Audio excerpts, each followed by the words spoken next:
जय श्री कृष्ण। आप सभी का स्वागत है हमारे आज के एपिसोड में। आपका और हमारा सौभाग्य है कि हम सनातनी हैं। उसी सनातन धर्म के कुछ तथ्यों को, कुछ ऐसे तथ्यों को जो जिनका अभी तक उजागर नहीं हुआ है, ऐसे तथ्यों के बारे में आज हम इस एपिसोड में बात करेंगे।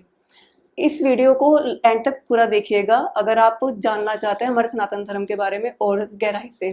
पर उससे पहले स्वागत कीजिए हमारी आज की गेस्ट वैष्णवी जी का। जय श्री कृष्ण वैष्णवी जी। राधे राधे। कैसे हैं आप? मैं तो बहुत अच्छी हूँ, और आप कैसे हैं? बढ़िया जी, बढ़िया। वैष्णवी जी, सबसे पहले तो हम आपके बारे में जानना चाहेंगे। आपने दीक्षा कहाँ से ली है और किस उम्र में ली है, और दीक्षा के बारे में थोड़ा जानना चाहेंगे कि कैसे किस तरह से दीक्षा दी जाती है, क्या क्या नियम बताए जाते हैं, वो सब आप एक बार हमारे ऑडियंस के साथ साझा कीजिए। मेरी दीक्षा स्मार्त संप्रदाय से हुई है। अच्छा। और हमारे संप्रदाय में 5 भगवानों को पूजा जाता है। अच्छा। भगवान विष्णु, भगवान गणेश, भगवान शिव और देवी माँ और सूर्य भगवान। हाँ जी।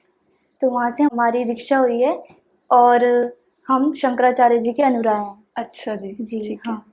और जो हमारे पर दादा गुरु जी थे वो भगवान नित्यानंद जी। अच्छा। उनका दत्तात्रेय जी का मतलब दत्तात्रेय जी के अवतार हैं वो। अच्छा जी। दत्तात्रेय जी जिनकी कथा आती है हाँ भागवत जी। महापुराण में, हाँ जी। उनके ही अवतार हैं वो। अच्छा जी। और जैसे हमारा परिवार होता है वैसे हमारा गुरु परिवार होता है। जैसे परिवार में हमारा 4 पीढ़ी तक नाता होता है हमसे पहले। अच्छा जी। हमारे पिता, दादा, परदादा और परदादा।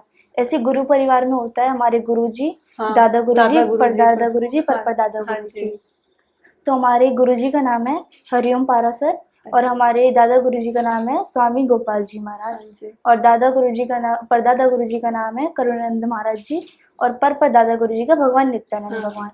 और तो जैसे बोला जाता है कि अपने पिछले 8 गुरु के नाम आपको याद होने चाहिए। हमारी 4 गुरु के नाम, हमारे संप्रदाय में 4 गुरु के 4 नाम गुरु के। अच्छा जी, ठीक है। हाँ। और आपने कौन सी उम्र में दीक्षा ग्रहण की थी? मैं 12 साल की थी। अच्छा जी। 6th क्लास में थी जब भी मैंने गुरु दीक्षा ली थी। तब आपको पता था कि गुरु दीक्षा क्या होता है, कुछ पता था जब फिर? इतना कुछ नहीं पता था, लेकिन गुरु दीक्षा लेनी थी। अच्छा। और फिर जब लेने के बाद भगवान से प्रेम हो गया। हाँ। और ज्यादा भक्ति में चले गए। तो अभी आप कॉलेज में हो? नहीं, 8th क्लास में। अच्छा, 8th क्लास में हो। हाँ। अच्छा, बड़े बड़े कम उम्र में हो। तो भगवान जी के प्रति ये जो भाव, चलो दीक्षा एक हो गया कि नियम वगैरह करने हैं आपको, ठीक है, वो तो करने हैं, लेकिन एक भाव भी होता है ना भगवान के प्रति। तो वो कैसा भाव होता है? क्या ठाकुर जी के प्रति कैसा भाव रखते हो? ठाकुर जी के प्रति तो एक सखा भाव होता है। हाँ जी। और सबसे ज्यादा भाई वाला भाव होता है। अच्छा। हाँ। तो आपको कौन सा है? आप जो ठाकुर जी के समक्ष जाते हो, कि क्या भाव लेके जाते हो? मुझे तो भाई वाला होता है कि छोटे से गुप चुप कर दो। हाँ, गाल पकड़ के। अच्छा। ऐसे भाई वाला भाव होता है। अच्छा, अगर हम बात कर रहे हैं दीक्षा की, एक तो हो गया जो दीक्षा तो सभी के लिए समान होती है, लेकिन अगर गृहस्थ जीवन की बात करें, उनके लिए दीक्षा में कुछ कटौती की जाती है नियमों में?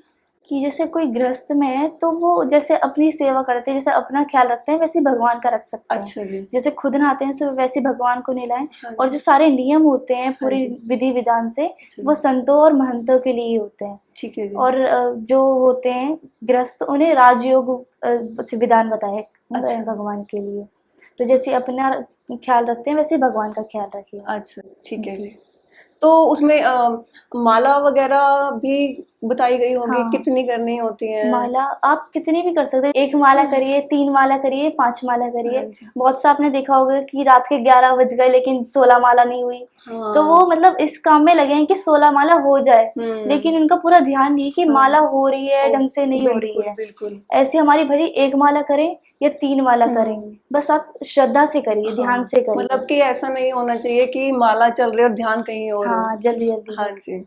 धर्म और परम धर्म बहुत सुनने को मिलता है कि धर्म अलग है, परम धर्म अलग है। तो इनमें मेन डिफरेंस क्या होता है?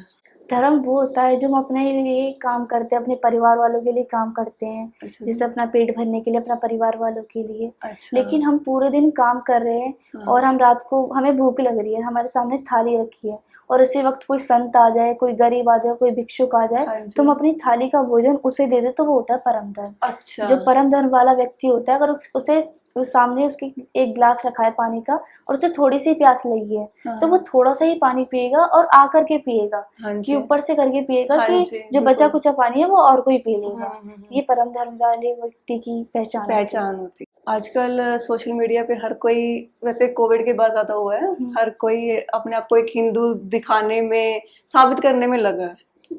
तो एक रील वाला हिंदू जो रील्स में दिखाया जा रहा है और एक है रियल हिंदू, इसमें मेन डिफरेंस क्या नजर आता है? और क्या जो रील वाले हिंदू हैं, मतलब जो सोशल मीडिया पे बने हुए हैं, क्या उनमें भी कोई भाव नजर आता है? जैसे वृंदावन में आजकल वीडियो हाँ बनाने लग जी, गए, वृंदावन बिल्कुल। को वीडियो पॉइंट बना दिया है हाँ लोगों जी। ने, तो आज वो मतलब वीडियो बनाने के लिए जा रहे हैं, हाँ। लेकिन ठाकुर जी की कृपा होगी तो वो वीडियो बनाने के भाव से वो फिर भक्ति भाव में आ जाएंगे। अच्छा। अगर वृंदावन में वो भी जा पाता है जिन पर ठाकुर जी की इच्छा हो, ठाकुर जी की कृपा हो, किशोरी जी की इच्छा होती किशोरी है। जी की हाँ इच्छा जी। हो, तो आज वो वीडियो बनाने के लिए जा रहे हैं, हाँ। कल वो भक्ति भाव से जाएंगी। मतलब कि वो ये ना कि बोलते हैं, कथा में सुना है मैंने भी, कि आप कैसे भी भज रहे हो, कि नाम राम नाम भजो, है ना, कृष्ण नाम भजो, राधा नाम भजो, जैसे भी भज रहे हो। हाँ। अगर आप रील बनाने के चक्कर में जा रहे हो तो आप जाओ, पर एक भाव की बात भी तो होती है ना। अगर सपोज जैसे अपने मर्जी से कोई जा रहा है और वहां पे रील्स वगैरह बना रहे हैं, पर भाव तो नहीं ना वो आ रहा, तो वो भाव नजर आता है उनमें। जैसे वो एक दिन वीडियो बनाने जा रहे हैं तो अगली बार वो खुद सोचेंगे कि पिछली बार भी हमने वीडियो बनाई थी, इस बार ठाकुर जी के दर्शन करेंगे और ठाकुर जी के दर्शन के सुख पाएंगे। अच्छा। तो वो भी सोचेंगे कि हमने बहुत वीडियो बना ली, अब ठाकुर जी के दर्शन करेंगे। अच्छा। तो फिर जब इससे ठाकुर जी की कृपा होती है और भक्ति भाव में आ जाते हैं। भक्ति भाव में आ जाते हैं।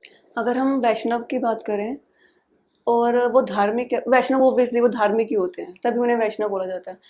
तो वो धर्म की 10 क्वालिटीज कौन सी हैं जो एक वैष्णव के अंदर नजर आती है, जिसको देख के हम बोल सकते हैं कि हाँ ये वैष्णव है?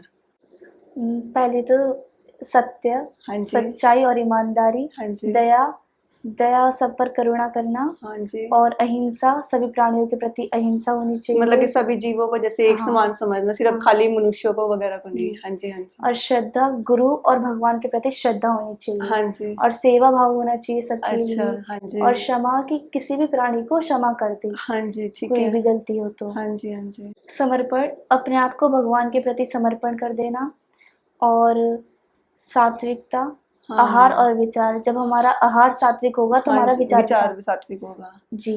तो अभी जैसे आपने सात्विकता की बात की है, आजकल के समय में बहुत मुश्किल है ना? तो ऐसे लोगों को आप क्या बोलना चाहेंगे जो जिनका आहार सात्विक नहीं है, जो नॉनवेज ज्यादा सेवन करते हैं, प्रोटीन प्रोटीन का नाम देते हैं कि हमें जी। प्रोटीन चाहिए, ऐसे लोगों के बारे में आप क्या बोलना चाहिए? कि प्रोटीन तो वेजिटेरियन चीज से भी मिलता हाँ है, जी। पालक से भी मिलता है, पनीर से भी मिलता है, बिल्कुल पीनट बिल्कुल। से भी मिलता है। हाँ। जरूरी नहीं है कि नॉनवेज से प्रोटीन मिलता हो। हाँ जी। अब वो अपना स्वाद के चक्कर में नाम दे देते कि प्रोटीन खाते हैं। आप हनुमान जी को ही देखिए, हनुमान जी से शक्तिशाली कोई है? वो तो वेजिटेरियन है हाँ बिल्कुल, जी। बिना लहसुन प्याज के, बिना कोई प्रोटीन की भी जरूरत नहीं है। हाँ जी। हाँ जी। जी। और कोई नॉनवेज वगैरह कुछ भी नहीं हाँ खाते। जी, ठीक है। हमारी किशोरी जी की अष्ट सखियों के बारे में बात कर लेते हैं। उनको, उनके नाम मुझे खुद नहीं याद रहते, उनके नाम क्या क्या है? ललिता सखी, हाँ अष्ट जी। सखियों के नाम ललिता सखी, विशाखा सखी, चित्रा सखी, हाँ जी। और तुंग विदा, और चंपक लता, अच्छा। और रंग देवी, सुदेवी, और इंदुलेखा। अच्छा, अगर हम जैसे बात करें, जब ठाकुर जी के समक्ष जाते हैं हम, तो कोई कुछ मांगता है, कोई कुछ मांगता है ठाकुर जी से, तो ठाकुर जी से मांगना क्या चाहिए और क्या नहीं मांगना चाहिए? ठाकुर जी से तो कुछ नहीं मांगना चाहिए, क्योंकि ठाकुर जी के समक्ष जाके यही बोलना चाहिए कि ठाकुर जी हम आपकी रजा में ही राजी हैं। अच्छा जी। क्योंकि हम लिमिटेड होते हैं, लेकिन ठाकुर जी की कृपा अनलिमिटेड हाँ होती है। जी। हम एक गाड़ी मांगेंगे तो ठाकुर जी को 2 देना होगा, लेकिन ठाकुर जी सोचेंगे एक गाड़ी मांग रहा है तो एक गाड़ी में ही बात खत्म कर देते हैं। अच्छा। हमको दो घर चाहिए, ठाकुर जी को 4 घर देने हैं, तो हम बोलेंगे ठाकुर जी 2 घर दे दो। तो ठाकुर जी 2 घर दे के खत्म कर खत्म देंगे कर बात। देते हैं। इसीलिए ठाकुर जी से बोली, ठाकुर जी आपकी जो इच्छा है आप हमें वो दे दीजिए। अच्छा जी। एक सामान्य पुरुष और एक आध्यात्मिक पुरुष में क्या मेन डिफरेंस नजर आता है, अगर उनको उनके विचारों में, उनके बातचीत में? हाँ जी। तो सामान्य पुरुष में ये होता है कि वो हर वक्त चिंता में ही रहता है। वो कभी भी भगवान पे विश्वास नहीं करेगा कि अगर मेरे पे कोई चिंता है, मुझे कोई चिंता है, तो ठाकुर जी से संभाल लेंगे। लेकिन आध्यात्मिक पुरुष का यही कहना होता है कि मैं चिंता क्यों करूं, हमारी उसे चिंता हमारी है, हमारे प्राणों का रक्षक सुदर्शन चक्रधारी है। इसीलिए वो हमेशा चिंता में नहीं रहता, वो हमेशा मतलब भक्ति में मग्न रहता है और ठाकुर जी की कृपा ही समझता है, ठाकुर जी संभाल लेंगे। मतलब कि जो कुछ भी उसकी लाइफ में होता है वो यही सोचता है कि ठाकुर जी की इच्छा से ही हो रहा है, तो वो ज्यादा टेंशन नहीं लेता। लेकिन अगर हम दूसरी तरफ की बात करें, नॉर्मल अगर पर्सन की बात करें जो आध्यात्मिक उस पे नहीं है राह पे, तो वो हर चीज को अपने सिर पे लेता है, टेंशन लेता है, यही है ना। लक्ष्मी माता किस तरह के व्यक्ति का, किन घरों का त्याग कर कर चली जाती है?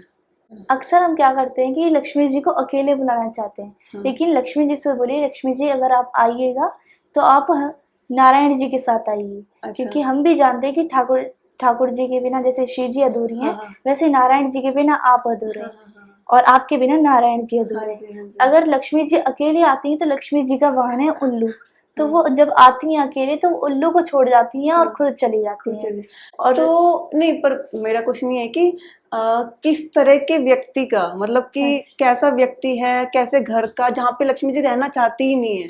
जिनके घर पे कलेश रहता है हर वक्त। अच्छा। जो सूर्यास्त के वक्त सोते हैं, सूर्यास्त के वक्त खाते हैं। अच्छा जी। और जो जिनकी मतलब कलेश ही रहता है, आप शब्द हमेशा बोलते रहते हैं, तो उनका त्याग करके चले जाते हैं। बहुत लोगों को पता नहीं होगा,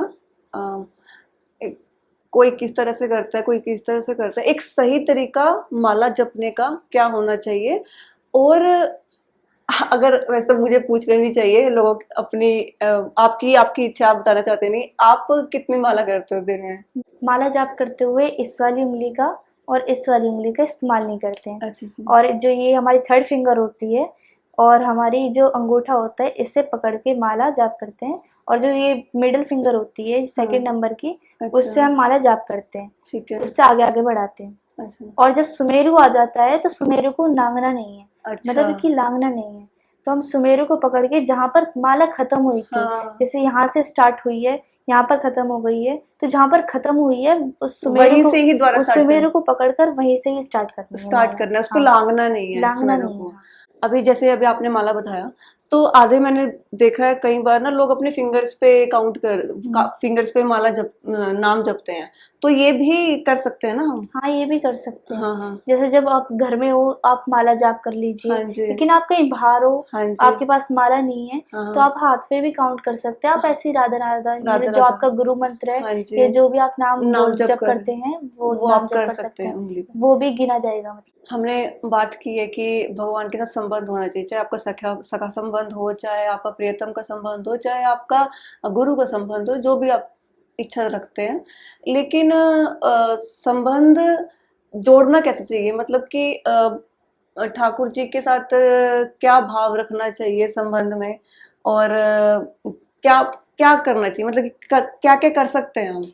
अच्छा, तो भगवान के साथ अगर हमें संबंध मतलब भक्ति करनी है, तो हमें संबंध जोड़ना बहुत जरूरी है। अच्छा जी। अगर आप भगवान को भगवान मानेंगे तो भगवान भी आपको भक्त की तरह ही ट्रीट करेंगे। हाँ, बिल्कुल। अगर आप भगवान को अपने पिता मानेंगे तो जैसे पिता अपने बच्चे को ट्रीट करता है वैसे करेंगे। हाँ जी। एक बार एक कथा आती है कि वृंदावन में एक मैया रहती थी। उनके पास लड्डू गोपाल जी थे। और वो उनका बेटे वाला भाव था, और वो इतनी मतलब इतना प्यार करती थी उनसे कि ठाकुर जी उनसे बात करते थे। अच्छा। तो ठाकुर जी उनसे बात करते थे। तो एक बार उनकी मैया की जो पड़ोसन थी वो बाहर आई और उन्हें बुलाया, तो बात कर रही थी। तो ठाकुर जी घर में अकेले थे। अब ठाकुर जी चिल्ला रहे हैं, मैया मैया आ जाओ, बिल्ली मुझे मार देगी। अच्छा। बिल्ली मुझे खा जाएगी।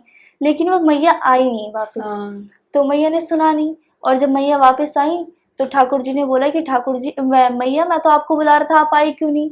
तो मैया ने बोला कि मैं अपनी पड़ोसन से बात कर रही थी, मैंने तुम्हारी आवाज नहीं सुनी। तो ठाकुर जी ने बोला मैं इसलिए चिल्ला रहा था क्योंकि मुझे बिल्ली खा जाती, बिल्ली मार देती। पर आपने सुना नहीं। फिर मैया ने बोला कि आपके पास तो सुदर्शन चक्र है, आप तो बिल्ली को भी मार सकते थे, आप तो बिल्ली से बच सकते थे। तो ठाकुर जी ने बोला आज तक तुमने मुझे बेटा माना था, लेकिन आज तुमने भगवान और बेटे में भेदभाव कर दिया, और मैं आज से ही तुम्हें छोड़ के जा रहा हूँ। क्योंकि तुम मुझे इतने सालों से बेटा मांगती थी और आज भगवान, मतलब कि आप अभी तक आप मेरे को बेटा मानते आ रहे थे, तो मैं भी बेटे की तरह आपके मैं भी को मैया की तरह ट्रीट कर रहा था। हाँ। और उसी वजह से बच्चा, छोटा सा बच्चा डरता है बिल्ली से, तो मैं भी वैसे ही डर रहा था, लेकिन हाँ। आपने मेरे को बच्चे ना समझ करके भगवान भगवान समझ समझा, लिया। तो मैं भी आपको एक भक्त की तरह ही ट्रीट करूंगा, मैया की तरह नहीं करूंगा। हाँ। तो इसलिए अगर मतलब कि भगवान की लीलाएं का स्मरण करना है, उन अनुभव करना है, तो संबंध बनाना जरूरी है। जी, जैसे हमारे ब्रज में अगर आप किसी से भी पूछेंगे तो कोई ये नहीं बोलेगा कि परमात्मा है, ईश्वर है, हाँ सब यही जी। बोलेंगे कि हमारा सखा है, हमारा हाँ, लाला है, लाला छोटा है। है। हाँ जी, छोटा लाला। ठाकुर जी को तो सबको पता है, ठाकुर जी को खुश करना तो क्या कर सकते हैं, वो तो किशोरी जी के पास चले जाओ, ठाकुर जी खुश हो जाते हाँ। हैं। लेकिन अगर हनुमान जी को खुश करना हो, हनुमान जी को खुश हाँ, करना तब है क्या क्या कैसे कर सकते हैं? तो राम जी की शरण में जाइए, राम नाम जप करिए। हाँ, और सही बात जो है। कथा, मतलब कथा होती है राम कथा, जिसमें कोई व्यक्ति सबसे पहले आ रहा है और सबसे लास्ट में जा रहा है, वही हनुमान जी है। अच्छा। इसीलिए ये हनुमान जी को राम जी बहुत प्रिय है। जो अच्छा। राम जी को जपता है, राम जी का भजन करता है, हाँ। वो हनुमान जी को बहुत प्रिय होते हैं। अच्छा, फिर हनुमान जी आपसे खुश हो खुश हो जाएंगे। जाएंगे, मतलब कि हनुमान जी के मंदिर में जाओ तो राम जी जय का जय जय श्री जय श्री राम। सीताराम, जय जय हाँ। श्री सीताराम, बस जी। राम राम का धुन गाते रहो, हाँ। तो हनुमान जी खुश हो जाएंगे। हाँ। कर्म बहुत लोग करते हैं, पर एक फल की प्राप्ति में करते हैं कि हमें पुण्य पुण्य मिल जाए, हमें पुण्य, यहाँ से व्रत करते हैं इसका पुण्य ये मिलेगा, गंगा स्नान करने जा रहे हैं उसका पुण्य ये मिलेगा, इतने इतने बड़े बड़े कुंडों में जा रहे हैं उसका ये पुण्य मिलेगा। तो पुण्य की बात करते हैं, पुण्य बढ़ता कैसे है? पुण्य दान करने से बढ़ता है, हम्म। और संतों का संग करने से बढ़ता है, अच्छा। और किसी की निंदा ना करना, हाँ, तो हिंसा। मतलब कि अगर कोई जैसे गंगा में डुबकी मार रहा है और व्रत कर रहा है, 16 सोमवार रख रहा है, इतने इतने एकादशी के व्रत रख रहा है, लेकिन निंदा करता है, लेकिन उसकी आदत क्या है निंदा करने की, निंदा करना। तो उसका पुण्य बढ़ेगा क्योंकि वो व्रत तो कर ही रहा है, हाँ। या निंदा करने की वजह से उसका पुण्य घटेगा? घट भी सकता है। हाँ। लेकिन आप संतों की निंदा ना करिए, आप कथावाचकों की निंदा ना करिए, वैष्णव की क्योंकि निंदा। वैष्णवों की निंदा ना करिए, क्योंकि वैष्णव की निंदा करना यानी कि स्वयं नारायण की निंदा करना होता है। अच्छा। तो वो हमें भगवत अपराध लगता है, अच्छा। तो हमें निंदा नहीं करनी चाहिए। हर कोई किसी ना किसी के साथ मोह में बंधा हुआ है, माता पिता अपने बच्चे के साथ मोह में बंधे हुए हैं, एक पति अपनी पत्नी के साथ, एक पत्नी अपने पति के साथ, दोस्त एक दूसरे के साथ, और आजकल तो जानवरों के साथ भी मोह में बंध जाते हैं। तो मोह की परिभाषा क्या है? और मोह का अर्थ ही होता है कि किसी से लगाव होना, किसी से प्रेम हाँ होना। जी। जिसमें हम अपने माता पिता से प्रेम करते हैं, तो हाँ। वो मोह है। मोह भी दो प्रकार के होते हैं, एक तामसिक और एक सात्विक। अच्छा। तो जैसे हम संसार के लोगों से मोह करते हैं, हाँ जी। वो तो तामसिक होता है, क्योंकि हाँ, एक ना एक दिन उन्हें छोड़ के ही जाना है बिल्कुल हमें। बिल्कुल। और फिर हम रोते रोते हाँ, रहते हाँ हैं जी, फिर। हाँ जी। तो इसीलिए प्रेम करना है, मोह करना है, तो ठाकुर जी से करिए, क्योंकि वो हाँ, आपके मरते दम तक, मरने के बाद भी साथ देंगे। साथ देंगे। इसीलिए वो सात्विक मोह होता है। सात्विक मोह होता है। आजकल के भक्त, अगर भक्तों की बात करें तो हर कोई अपने आप को ना सर्वश्रेष्ठ भक्त साबित करने में लगा हुआ है कि मैं तो इतनी मालाएं करता हूँ, मैं इतनी पूजा पाठ करता हूँ, अरे मैं तो भाई इतने इतने बार वृंदावन जाता हूँ साल में। तो इस तरह के एक भक्त के लिए इस तरह की खुद की तारीफ करना, अपने आप को सर्वश्रेष्ठ भक्त बताना और ऐसे विचार रखना एक भक्त के लिए सही है या गलत है?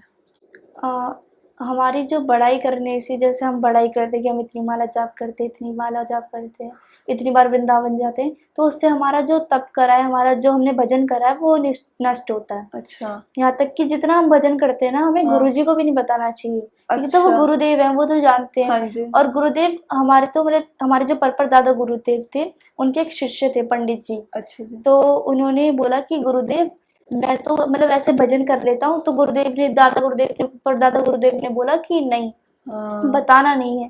तो हाँ। उन्होंने तो भी बताया पंडित जी ने। अच्छा। तो फिर उसके अगले दिन से उनका भजन नहीं करा जा रहा था उनसे। तो फिर वो गए परदादा गुरुदेव के पास कि गुरुदेव, मुझसे तो भजन ही नहीं हो रहा है। फिर परदादा गुरुदेव ने बोला कि मैंने तुमसे बोला था ना कि भजन किसी को भी नहीं बताना चाहिए कि हम कैसा भजन करते हैं, कितना भजन करते हैं। तो भी तुमने मुझे बताया, लेकिन मैं तुमसे बोल रहा हूँ, तुम आसन लगाओ, जाकर ध्यान करो, तुमसे ध्यान लग जाएगा। तो भी नहीं लगा। तो फिर जब परदादा गुरुदेव ने दूसरी तीसरी बार में जब डांट फटकार कर जब बोला ना, जब वो गए ध्यान के लिए बैठे जब उनसे ध्यान आता था। ध्यान है। मतलब कि अपना भजन वगैरह किसी को नहीं बताना बताना चाहिए। आप कितनी मालाएं कर रहे हो, हम्म। कितने वृंदावन, उससे आपका जितना भी आप कर रहे हो वो कहीं ना कहीं कम हो जाता है। जैसे लोग कथा में भी जाकर हाँ माला जी। करते हैं, हाँ तो उससे ना मतलब हमारा ध्यान कथा में नहीं लग पाता है, हाँ, माला में लगता है। माला में लगता हाँ, है, या माला में नहीं लग पाता, कथा कथा में में लग लगता है। जाता है। हाँ ठीक है ठीक है। तो एक ही चीज पे कंसंट्रेट करना चाहिए। At a time. हाँ, दुखी तो वैसे सारे ही हैं आजकल संसार में, पर सबसे ज्यादा किस तरह के लोग संसार में दुखी हैं? जो हमेशा चिंता करते रहते हैं। अच्छा। हाँ, और जो लोग गलत काम करते हैं उन्हीं को ही चिंता होती है, वही हाँ। दुखी होते हैं। अच्छा। उन्हें पता है कि हम गलत कर रहे हैं तो हाँ हमारे हाँ पास भी गलत ही आएगा, हाँ हाँ फिर गलत करना ही क्यों है, गलत करना अच्छा है। करो तो अच्छा ही आएगा हाँ वापस। गलत करते हैं और फिर गलत ही आता है, तो फिर हाँ दुख में ही रहते हैं वो लोग। और दूसरे वो लोग दुखी रहते हैं जो सत्संग से दूर है, जो कथाओं से दूर है, कीर्तन से दूर है। हाँ अगर आप कथा में जाकर देखिए, कीर्तन में जाकर देखिए, तो लोगों को किसी को भी टेंशन नहीं हाँ होती जी है, हाँ जी सब भक्ति में मग्न हो जाते हैं उस हाँ वक्त। जी। और फिर घर पे जाते हैं फिर वही टेंशन हो वही जाती टेंशन है, हो जाती है, क्योंकि बिल्कुल। गृहस्थ में आ जाते हैं हाँ फिर वो। जी हाँ जी। हाँ, तो इस तरह के लोगों को ज्यादा टेंशन रहती है। दुखी रहते हैं। संग्रह की बात करते हैं। संग्रह का मतलब कि इकट्ठा करना, बचा के रखना। कुछ लोग धन का संग्रह करके रखते हैं, बचा के रखते हैं, तिजोरी में पड़ा है। कुछ लोग वस्त्रों का करते हैं, इतने इतने वस्त्र होते हैं लोगों के पास। कुछ लोग ज्ञान का करते हैं, अब जो नॉलेज गेन करते रहते हैं, पर कभी शेयर नहीं करते। एक्चुअली में संग्रह करना किस चीज का चाहिए? भक्ति का संग्रह करना चाहिए, नाम जप का करना चाहिए। और क्योंकि ज्ञान, वस्त्र और कोई भी चीज हमारे साथ ही ऊपर नहीं जाएगी, हाँ जी। जाएगी तो नाम जप जाएगा। हाँ। वही हमारे तारने वाला है, वही हाँ। हमें भगवान की शरण में ले शरण जाने में वाला जाने है। वाला है। तो हमें हमेशा नाम जप का संग्रह करना चाहिए, नाम जप को जितना हो सके हाँ रखना चाहिए, रखना संभाल चाहिए, करके रखना करते चाहिए। रहना चाहिए। जी। दान की बात करते हैं। दान हम किसी को भी कर सकते हैं, और कोई भी दान ले सकता है। नहीं, दान सिर्फ ब्राह्मणों को ही करना चाहिए, अच्छा। क्योंकि दान जैसे हम बोलते हैं कि बहुत बड़े बड़े आश्रम बन रहे हाँ हैं जी हाँ जी। या कोई गौशाला बन रही है, हाँ। तो वो सहयोग होता है। हाँ। उसमें हम सहयोग कर रहे हैं, ना कि दान दे रहे दान हैं। कर रहे हैं, जैसे कोई मंदिर बन रहा है तो उसमें हाँ, हम सहयोग कर रहे हैं, उसमें दान हाँ। नहीं होता। हाँ हाँ दान हम ब्राह्मण को ही दे सकते हैं। हाँ। अगर हमारे घर के पास कोई मंदिर है, वहां पर ब्राह्मण है, सेवा करता है, तो हम उन्हें भी दान दे सकते हैं हाँ। एकादशी के बाद। और लेना भी हाँ। ब्राह्मण का ही हक है, बाकी किसी हाँ। का नहीं। हाँ। अगर कोई अपने जैसे कोई और लेगा दान, हाँ। तो वो ज्यादा दिन तक खा नहीं पाएगा। अच्छा। हाँ, और ये फैक्ट है। हाँ हाँ अगर किसी और ने दान ले लिया, हाँ हाँ। तो उसके घर में कलेश होना चालू हो जाएगा। अच्छा। और उसके घर में हर किसी की तबीयत खराब होने चालू हो हाँ। जाएगी। शास्त्रों में सिर्फ ब्राह्मणों को ही अधिकार है दान लेने का। हाँ हाँ। हम हनुमान जी की, राम जी की बात कर ही रहे थे, तो एक बड़ा खूबसूरत सा प्रसंग आता है केवट जी और राम जी के बीच में। तो राम जी ने केवट के ऊपर इतनी कृपा क्यों की? ऐसा क्या भाव था केवट का कि राम जी ने केवट को वो प्रदान किया जो आज तक माता लक्ष्मी जी को कभी नहीं प्रदान किया? पिछले जन्म में केवट जी कश्यप थे। अच्छा जी। कच्छप। तो जब कच्छप जी मतलब नारायण जी के चरण स्पर्श करने आते थे, तो लक्ष्मी जी हाँ हाँ यानी कि सीता जी थी, हाँ जी और जो शेषनाग थे वो लक्ष्मण जी हाँ थे। जी। तो वो दोनों ही मना कर देते थे कच्छप अच्छा, जी को, मतलब भगा देते हाँ थे। भगा देते थे, हाँ। उनको चरण स्पर्श नहीं करने हाँ। देते थे। हाँ। तो राम जी फिर सीता जी और लक्ष्मण जी को देख के मुस्कुराए। हाँ। तो अब सवाल ये आता है कि क्यों मुस्कुराए हाँ राम जी जी? हाँ जी। वो इसलिए मुस्कुराए थे कि जब अब देख लो कि तुमने पिछले जन्म में तो इसे भगा दिया था, हाँ। लेकिन आज ये मेरे चरण भी धोएगा और चरण स्पर्श भी करेगा, स्पर्श भी करेगा। और तुम दोनों देखते ही रह जाओगे, कुछ भी नहीं कर और पाओगे। और यही हुआ। यही था। हुआ ना, उसका नाम सीता माता कुछ कर पाए हाँ। ना लक्ष्मण जी, जबकि वो जी। देखते रह गए। देखते रह गए। हाँ। तो इसीलिए राम जी ने इतनी कृपा केवट जी पर करी केवट थी। जी पे की, क्योंकि उनका भाव अच्छा उनका भाव अच्छा था, और हाँ। पिछले जन्म में वो नारायण जी के चरण स्पर्श करना देते थे। ठीक है। तो अभी जैसे आपसे बात हो रही थी, तब आपने बताया कि आप ब्रजवासी हो, तो आपने कौन कौन सी परिक्रमा अब तक कर लिया पूर्ण? मैंने वृंदावन की कर ली है। अच्छा जी। हो चुकी है बहुत तो। हाँ। और गिरिराज जी की करी है 2 परिक्रमा, क्योंकि वो अच्छा। बहुत बड़ी पड़ जाती है। हाँ जी, बहुत बड़ी पड़ और जाती है। बरसाने की करी है। अच्छा। हाँ, 2 परिक्रमा करी है बरसाने की। हाँ। तो वो कितने किलोमीटर का है? बरसाने की तो 3-4 किलोमीटर की है, ऊपर अच्छा। चढ़ना पड़ता है। हाँ हाँ हाँ। हाँ। अच्छा। और वृंदावन की तो 17 या 18 किलोमीटर की होगी। और गोवर्धन की ज्यादा है वृंदावन से। 21 किलोमीटर। हाँ। अच्छा ठीक है। हाँ, हमने भी की थी, हम भी गए थे। क्या हम गुरु दीक्षा लेने के बाद गुरु बदल सकते हैं? नहीं, अच्छा। क्योंकि हमारे शिक्षा गुरु करोड़ों हो सकते हैं, लाखों हो सकते हैं, लेकिन दीक्षा गुरु एक ही होते हैं। अच्छा। और कुछ लोग होते हैं जैसे गुरु बनाकर फिर वो पछतावा करते हैं कि हमने गुरु बना लिए, बोलते हैं कि पानी पियो छान के और गुरु बनाओ जान के। जान के, हाँ लेकिन जी। ऐसे कभी उल्टा भी करना पड़ता है कि हाँ। गुरु बनाओ छान के और पानी पियो जान के। हाँ। क्योंकि गुरु छानो, क्योंकि आजकल तो हर कोई गुरु का वेश बनाकर बना घूम के रहा है। घूम रहा है। गुरु सिर्फ ब्राह्मण ही होने चाहिए और जो कि कथावाचक हो, अच्छा। उन्हें ज्ञान हो। हाँ। और गुरु ऐसे बनाए कि आप हर बात शेयर कर सकें। हमारे गुरु हैं, हमें कोई भी दिक्कत होती है, कोई भी हाँ। परेशानी होती है, कोई भी तो हम संशय होता है, हम अपने हाँ। गुरुदेव को फोन करके पूछ लेते हैं। गुरु जी बता देते हैं। हाँ, हाँ, और ठीक है। ऐसे ही बनाने चाहिए गुरु बनानी जी। चाहिए, मतलब कि जो समस्याओं का समाधान कर दें, जी। और या फिर जिनके समक्ष जाते ही सब समस्या रहे ही ना कुछ हाँ। भी मन में। क्योंकि गुरु का अर्थ ही होता है गु यानी कि अंधकार, रू यानी कि प्रकाश। अच्छा। अंधकार से जो प्रकाश की ओर प्रकाश की ले जाए तरफ वो ले ही जाए, गुरु है। वही गुरु है। सपोज एक गुरु हैं, उनके 2 शिष्य हैं जिनको उन्होंने गुरु दक्षिणा दी है, जी। लेकिन अपने बाद वो अपने स्थान पर उन दोनों में से किसी एक को रखते हैं। जिनको रखा है गद्दी पे, वो तो देंगे ही आगे, तो जिनको नहीं रखा, जो दूसरे शिष्य हैं, क्या वो भी आगे गुरु दीक्षा दे सकते हैं? दे सकते हैं गुरु दीक्षा दे सकते हैं ना? हाँ, लेकिन वो अपने ही नाम से देंगे। जो गद्दी पर बैठे हैं, हाँ। वो अपने गुरुजी के नाम से दे रहे हैं। अच्छा। जी। हाँ। परंपरा तो मतलब सेम ही रहेंगे ना, दोनों परंपरा हाँ। के तहत ही देंगे, है ना? अगर कभी ठाकुर जी या किशोरी जी आपके समक्ष आ गए, तब आपका क्या भाव रहेगा? हाँ, हमारे कर्म ही नहीं है ऐसे कि श्री जी हमारे सामने आ जाए, लेकिन बोलते हैं ना कि ना जाने कौन से गुण पर हरि रीझ जाते हाँ, हैं। बिल्कुल। और गुणों की बात तो छोड़ो, हमारी किशोरी जी अवगुणों पर भी रीझ जाती है। बिल्कुल। अगर किसी अवगुण पर रीझ कर आ जाएंगी तो कोई भाव होगा, लेकिन रिएक्शन जो होगा उसी का भाव है। श्री जी आएंगे तो सांसें थम जाएंगी, अश्रों की धारा बह आएगी, खुश हो जाएगा मन, मुक्त हो जाएगा तन, श्री जी आएंगी, श्री जी आएंगी। बहुत खूब। वैष्णवी जी, आप यहाँ तक आए, आपने वक्त निकाला इस पॉडकास्ट के लिए, उसके लिए पहले तो हम आपका धन्यवाद करते हैं। और अभी आप स्कूल में हो, अब हम प्रार्थना करते राधा माधव से आप अच्छे से, यानी बढ़िया अच्छे से पढ़ाई करो, अच्छे से नंबरों से, और पर हमारे राधा माधव की सेवा करते रहो हमेशा। और आप भारतवर्ष का नाम रोशन करें, माता पिता का नाम रोशन करें, और हमारे सनातन धर्म का नाम रोशन करें। जय श्री कृष्ण। राधे राधे। जय श्री कृष्ण। जय नित्यानंद। अगर आपको आज का एपिसोड पसंद आया हो तो प्लीज लाइक, शेयर और सब्सक्राइब जरूर कीजिएगा। जय श्री कृष्ण।